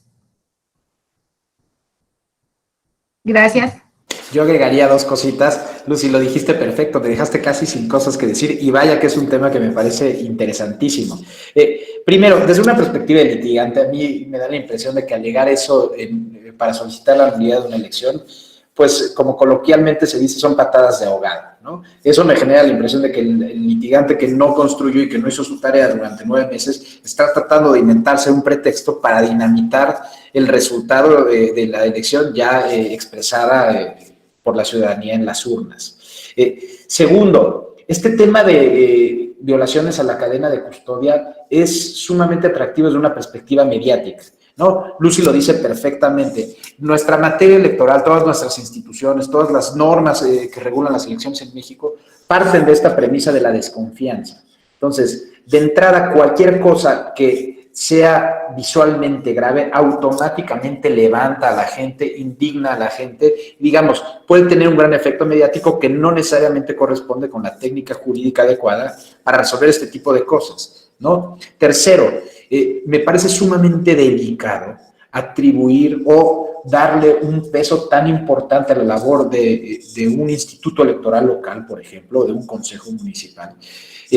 Porque, a ver, en este caso, si se plantea la nulidad por esas razones y se llegara eventualmente a acreditar el extremo de la pretensión, pues estaría anulando la votación y la elección por razones no imputables a las partes, por razones no imputables a los contendientes en la elección. Eso me parece sumamente delicada y creo que incluso eso tendría que tener, el legislador debería de prever pues, consecuencias más severas para los responsables de una circunstancia tan grave, ¿no? Porque justamente las autoridades electorales están esencialmente para proteger el valor del voto de la ciudadanía, no para destruirlo a partir de un actuar desaseado. Y por último, lo que decía Lucy, lo dice perfectamente. Desde luego que puede haber una serie de violaciones durante la cadena de custodia, pero no toda violación en automático actualiza un extremo de nulidad de una elección. Entonces, eso implicaría que probablemente los sujetos responsables acarreen una serie de sanciones por su actuar negligente o eventualmente por un actuar doloso, pero no necesariamente tiene que contaminar la voluntad del electorado. Hay que recordar que en materia electoral, uno de los principios fundamentales es el de conservación de los actos públicos válidamente celebrados. Y por esa razón, se tiene que dimensionar adecuadamente el resultado de las elecciones. Y además, Lucy lo dijo perfectamente, nuestra legislación electoral permite una serie de candados como ninguna otra en el mundo para garantizar la protección de esos resultados. La documentación electoral que tenemos en nuestro país, las actas de entrega-recepción, los sellos, etcétera, etcétera. Yo no sé si haya un lugar en el mundo donde haya mayor vigilancia sobre los paquetes electorales. Entonces, digamos, me parece que la estrategia litigiosa tendría que enfocarse en lo que pasa antes de la emisión del voto y no ya una vez que acabó. Ahora, nada más para dar un elemento de estrategia, vaya, si queremos ser sumamente pues precavidos o cuidadosos, habría que aconsejar a los representantes de la mesa directiva de casilla que acompañen a quien lleva el paquete electoral ante los consejos, ante las autoridades competentes. Digamos, sabemos que la legislación electoral permite esa posibilidad de que los representantes acompañen a los funcionarios de casilla que durante el traslado del paquete electoral, pero vaya, más allá de eso, pues no hay mucha estrategia que se pueda generar al respecto. Muchas gracias a ambos ponentes por su respuesta. Me parece que nos han ayudado mucho a esclarecer tanto el objeto de la nulidad de elección por principios como también de la cadena de custodia, pero simultáneamente nos han destacado las dificultades para acreditarlas. Nos indicaba la maestra Domínguez la necesidad de distinguir entre aquellas acciones que se producen durante la jornada electoral y aquellas que ocurren con posterioridad y que pueden constituir métodos de verificación que utiliza la autoridad electoral. Y el maestro Sáenz también nos invitaba a reflexionar que no toda afectación a la cadena de custodia se traduce necesariamente en una violación. En ese sentido, ambos se han referido también al respeto a la conservación de los actos válidamente celebrados y a los distintos mecanismos, a los distintos candados que ya prevé la legislación para proteger la certeza de la votación emitida. Yo quisiera compartir a nuestros distinguidos ponentes que ya estamos por terminar esta sesión y cederles la palabra para una reflexión final sobre el tema antes de agradecerles su participación. Entonces, maestra Domínguez, por favor.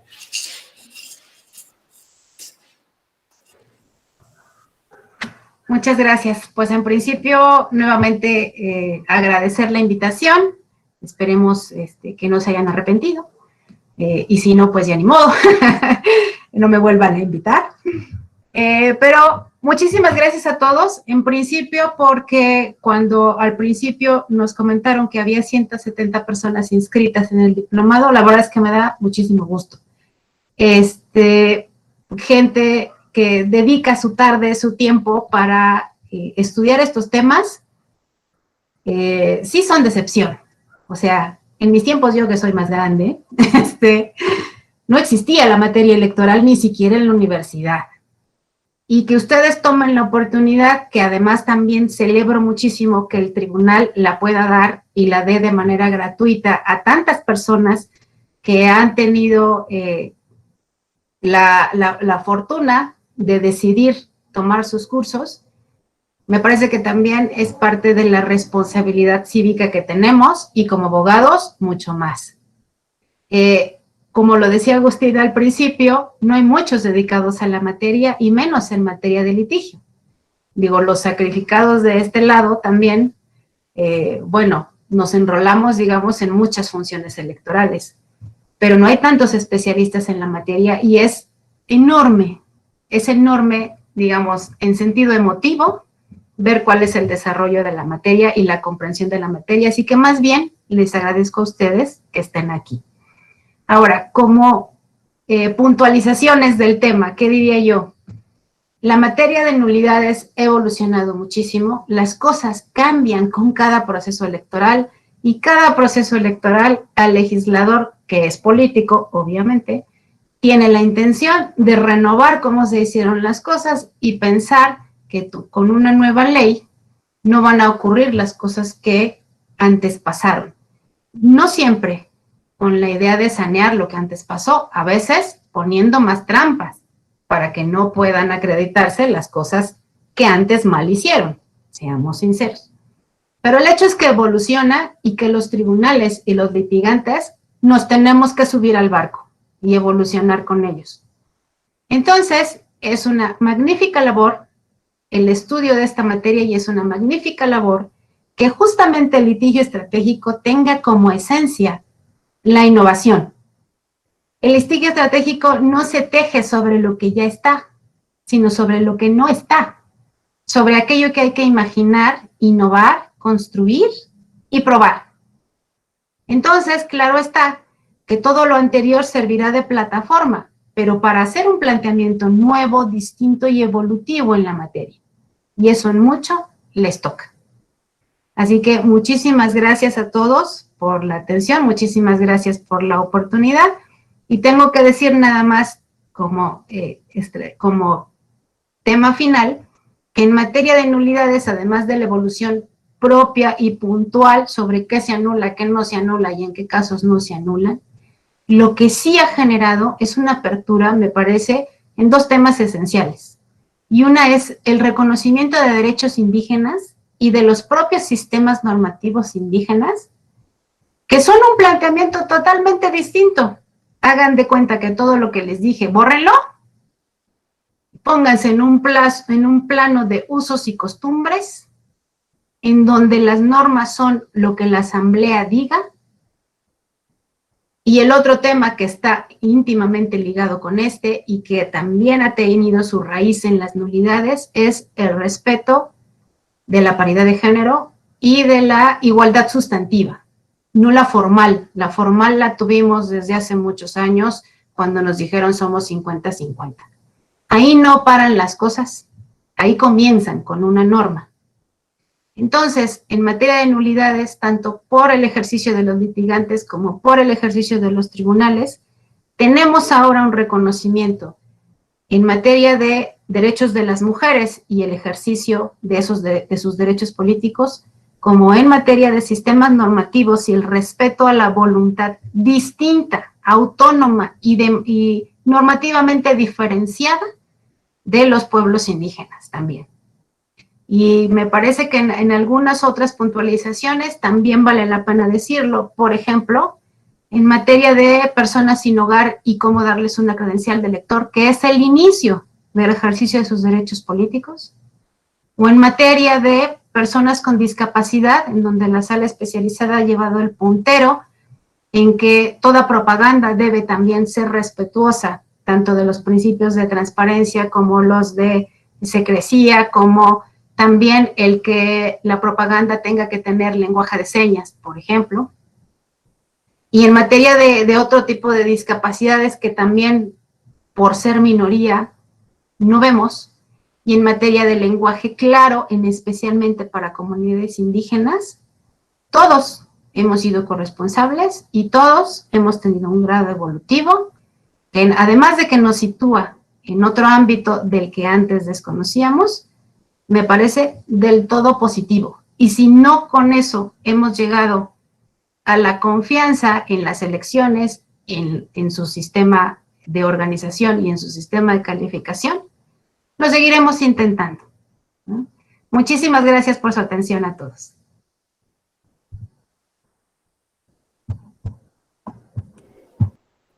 Por favor, maestro, adelante. Muchísimas gracias, Athos. Gracias, Lucy. Pues reiterar el agradecimiento a la Escuela Judicial Electoral. La verdad es que fue una experiencia muy satisfactoria, como todas las que se tienen con el tribunal. Yo agradezco muchísimo todas y cada una de sus preguntas, así como la atención que han tenido en el transcurso de esta charla. Agradezco a Lucy, definitivamente corroboro que el tribunal y la democracia de nuestro país está en buenas manos con funcionarios públicos como tú, tan profesionales, tan dedicados, tan asertivos, tan estudiosos. Y bueno, pues cerrar nada más con dos reflexiones. Primero, me gustó mucho algo que dijo Lucy, es algo que siempre me ha impactado de nuestro sistema de nulidades. Más del 90% de las elecciones que se han anulado repiten el mismo ganador. Me parece que ese es un tema que refleja un poco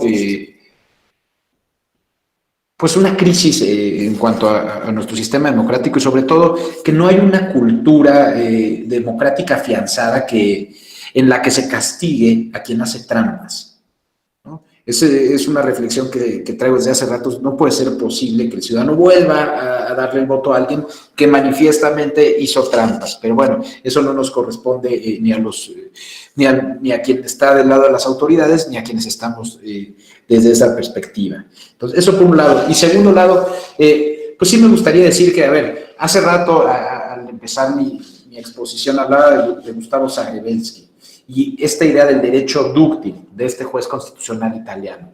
Me parece que el mejor ejemplo del derecho dúctil lo encontramos en la materia electoral. Es impresionantemente cambiante nuestra materia. Es una materia reaccionaria, como bien lo dice Lucy, porque cada que hay un proceso electoral, pues hay una serie de pues problemáticas jurídicas, nuevas trampas, lo digo en esos términos, que hacen que una vez que concluya el proceso electoral venga este periodo de reflexión y de ajuste del marco regulatorio. Y también, pues, cabe reflexionar si verdaderamente nuestros gobernantes tienen este compromiso con la ciudadanía y con la democracia. Es decir, se requiere de demócratas para cumplir con las reglas del juego. Y por eso cuando hablamos de litigio estratégico, aceptar el resultado derivado de la votación mayoritaria. Y cuando ya con cierto tiempo de anticipación se está pues preparando el escenario para solicitar la nulidad, me parece que ya en sí mismo es algo un poco antidemocrático, pero vaya, ese es el sistema jurídico que tenemos. Sí me preocupa un poco cómo se ha abusado de esta herramienta que tenemos los litigantes para solicitar la nulidad de una elección, porque a final de cuentas eso pues genera otro tipo de problemáticas en un entorno democrático, ¿no?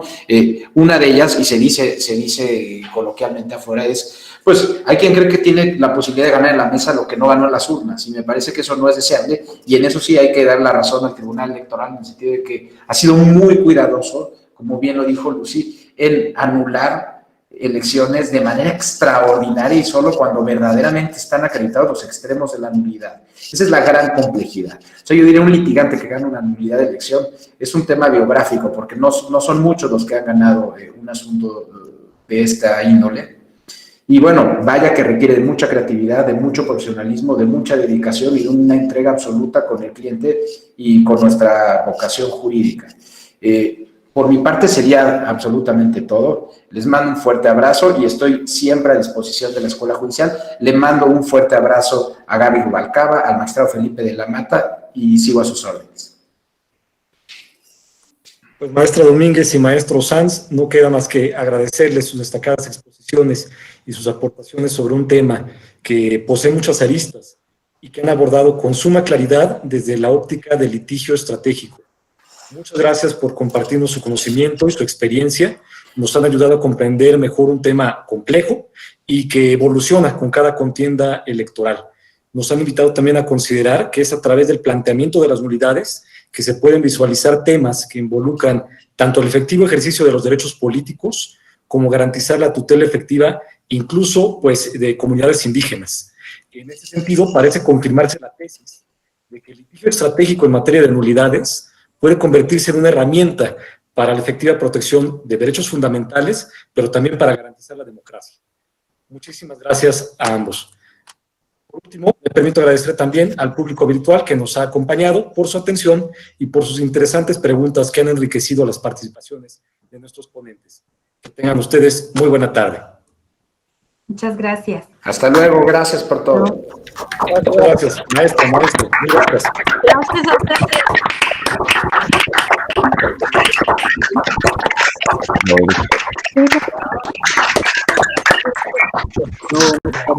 Muchas gracias a todos.